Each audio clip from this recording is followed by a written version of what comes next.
各位观众、各位听众、各位网友，大家好，欢迎来到我的频道派 TV。今天是纽约时间7月1号，今天是星期三。美国疾病控制和预防中心 CDC， 它的首席主任呢叫做安妮舒查特博士。他说，冠状病毒的传播呢实在是太快、太广泛了，以至于已经无法控制了。美国最近几天创下了每日新增病例的记录，主要是在南部和西部地区爆发。最近呢，新病例的激增呢已经超过了4月份的每日新增的速度。当时的病毒呢在华盛顿州和东北部肆虐，而很多官员呢则认为疫情已经达到了顶峰。那么现今呢，美国每天继续报告超过3万起的感染病例，这真只是开始。那么现在呢 ，CDC 认为啊，全美国的各地呢都有很多的如意算盘啊，他们认为现在是夏天了，一切都会好起来的。那么他们都认为已经解决这个问题了啊，甚至呢，目前看呢还没有解决这个问题。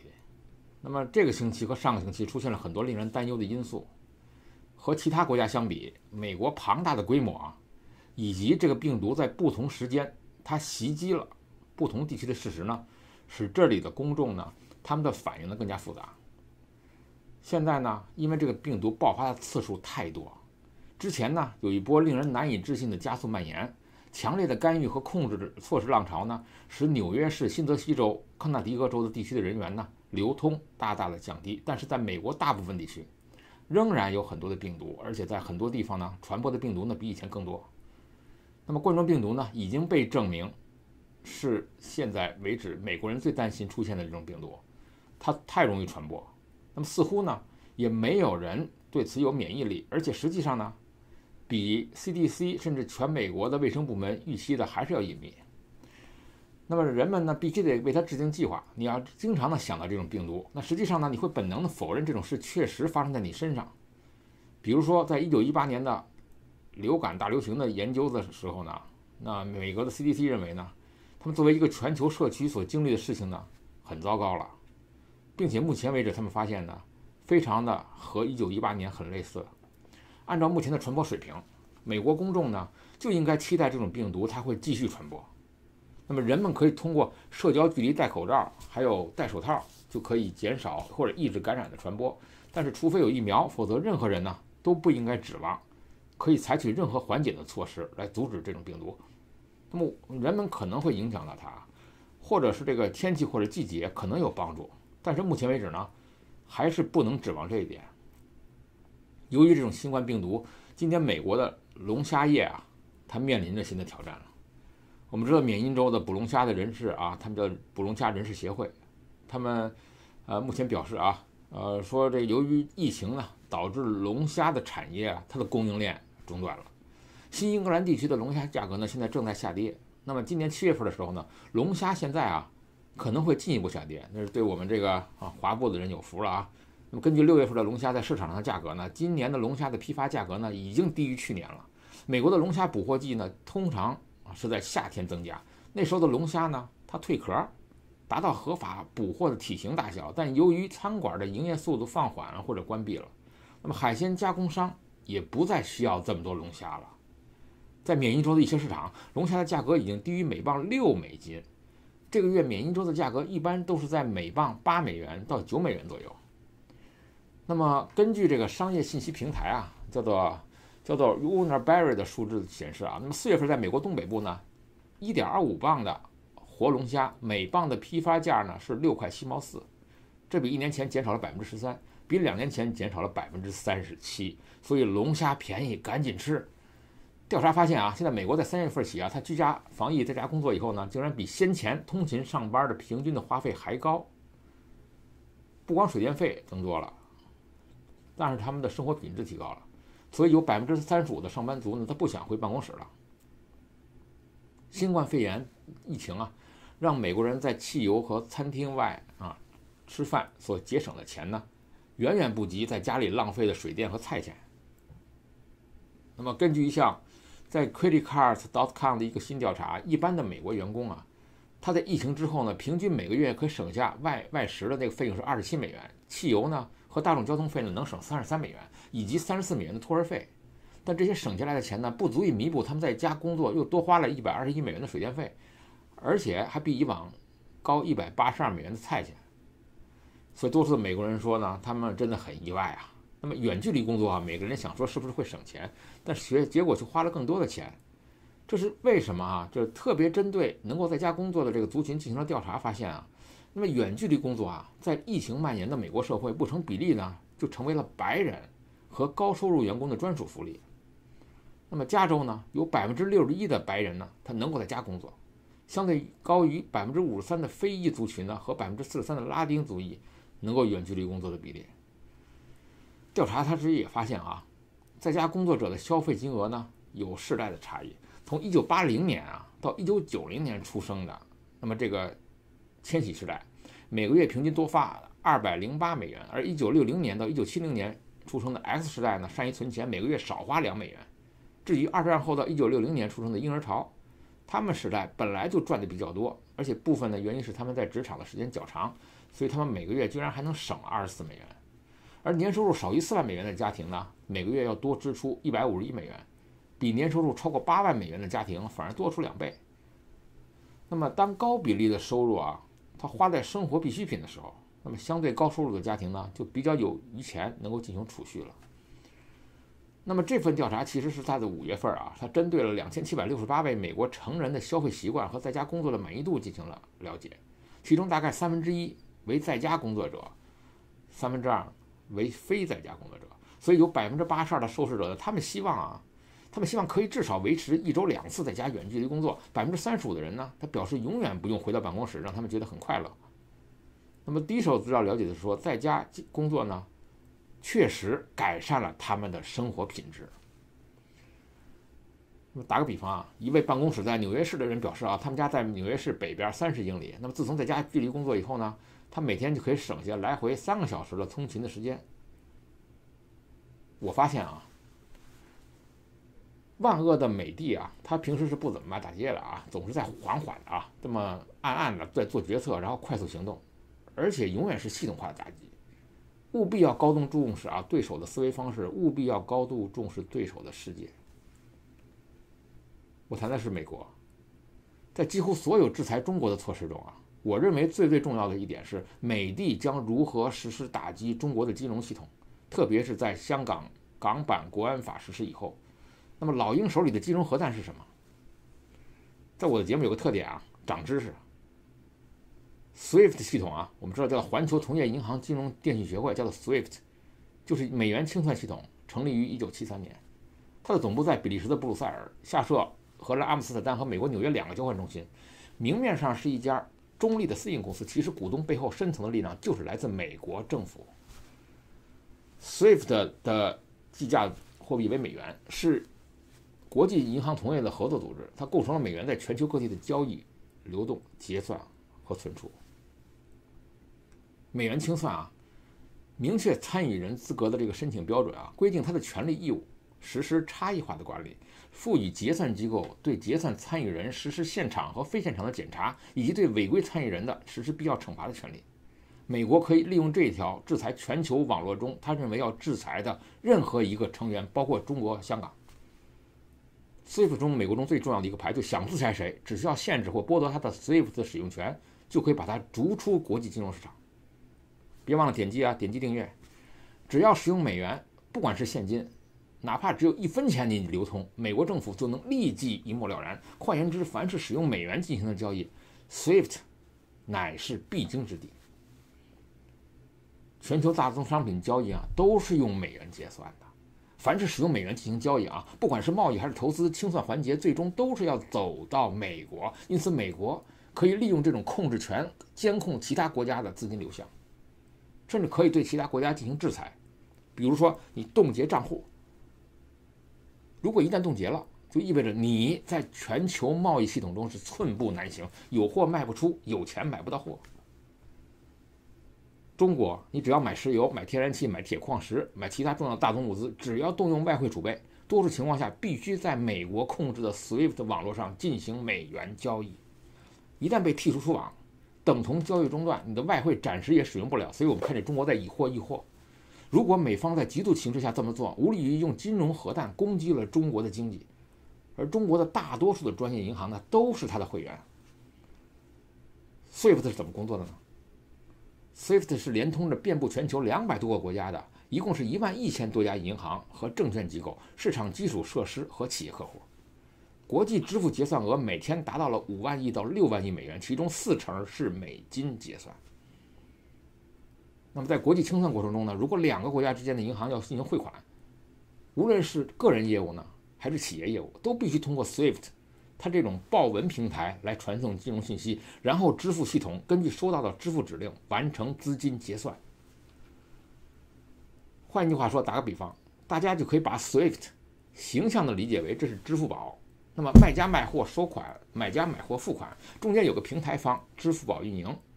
上下游必须经过平台方撮合才能交易。所以明白了支付宝从哪里学的吗？制裁案例啊，SWIFT 它完成了国际间支付结算指令信息的传递，而 CHIPS 完成了资金的调拨。美国就靠这2把刀在金融系统上控制你。打个比方，乌克兰事件的2014年啊，当时呢，美国对俄罗斯实行经济制裁，那么 Visa 和万事达卡在未通知俄国的情况下，停止对他几家银行所发售的银行卡的支付服务，使俄罗斯商户消费体系陷入了瘫痪。911事件，美国以监督监测非法组织资金通道为由，通过相关的法案要求 SWIFT 共享数据，所以 SWIFT 认为从此就成为了提线木偶。国家间的汇款交易信息呢，都被能够实时看到。美国一旦发现对自己有威胁的非法组织间的交易，第一时间切断资金来源。美国对恐怖主义的确起到了一定的积极的监控打击，但是另一方面呢，也增强了美国对 SWIFT 系统的控制力，而且 SWIFT 系统与美国自有的 CHIPS 系统相连接。什么是 CHIPS 系统呢？就是由21家美国的银行持股的清算所，它支付公司运营。那么两者互通以后呢 ，SWIFT 体系的结算支付呢，就以美元作为基础币运行。得益于美元的优势呢，美国事实上就完全控制了 SWIFT 系统。打个比方，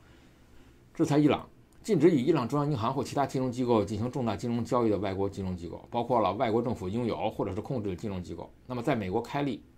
或者是维持代理行它的账户或者转账账户，如果某个国家啊，它的金融机构还是通过伊朗金融机构从伊朗买石油，那么美国就会切断这个国家所有金融机构和美国银行体系的联系。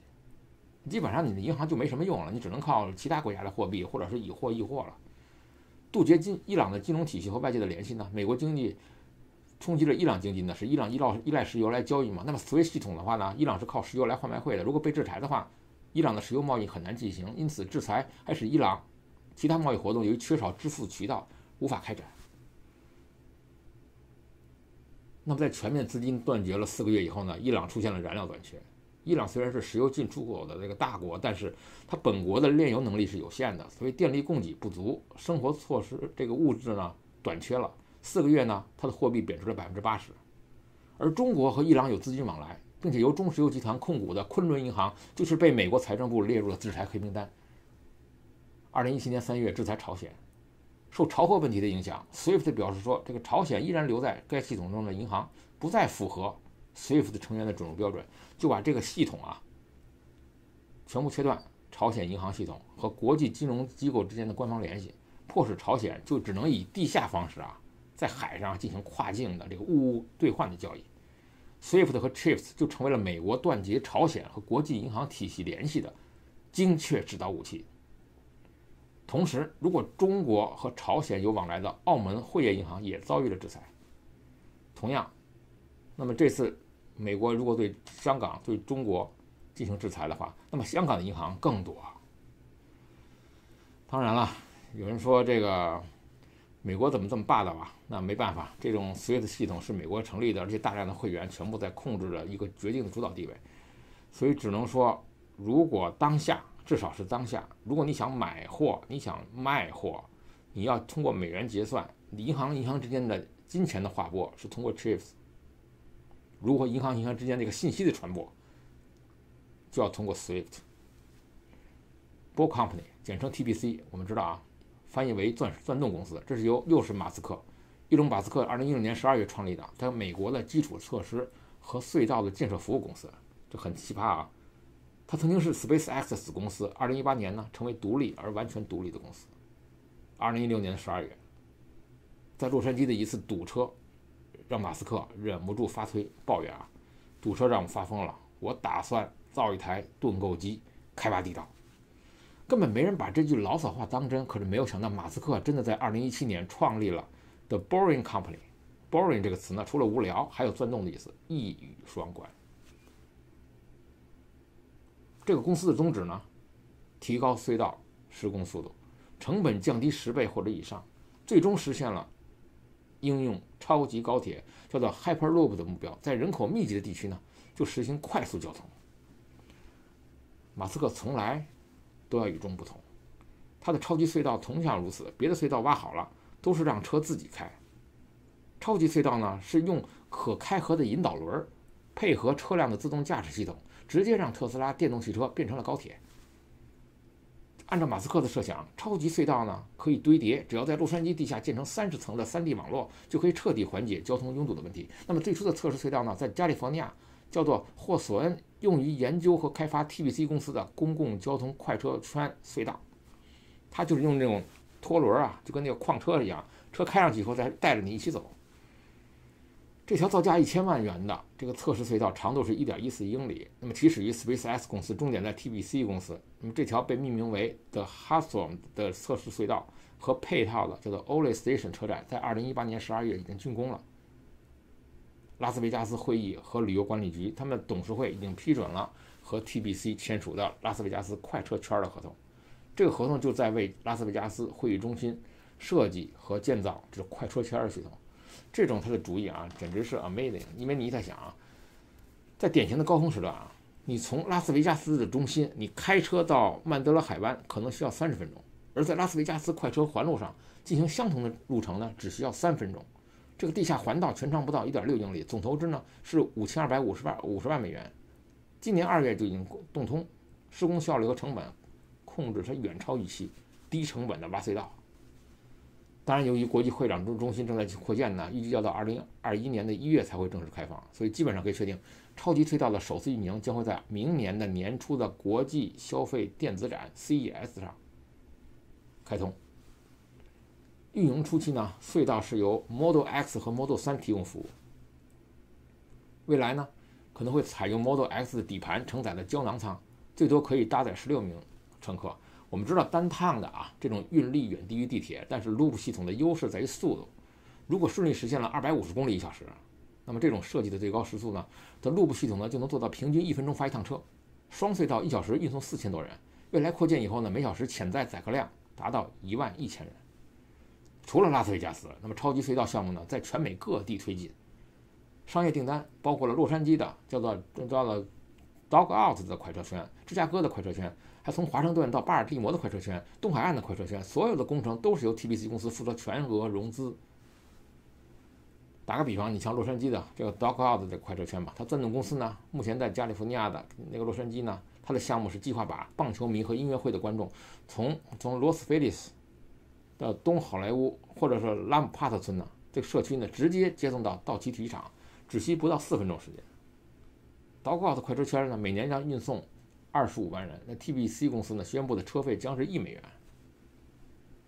洛杉矶的 Dog Out 的快车圈乘客呢将被装载在 AEV 中，这些 AEV 呢就是通过这个坡道或者电梯呢从地面进入了 Dog Out 的快车圈隧道。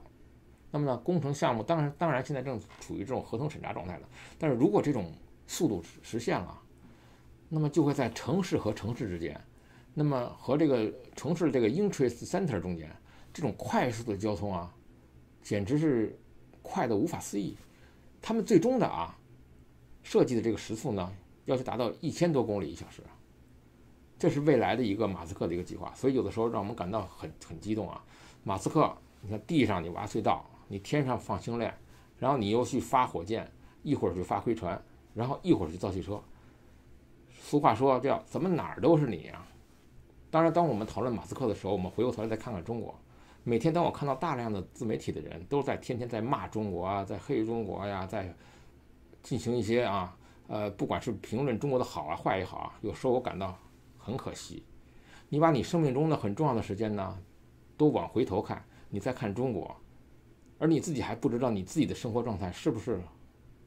每天都有进步，每天活得更好。永远记住，要像马斯克一样，向远方看，向更光亮的地方看，向更先进的地方看。你把你的生活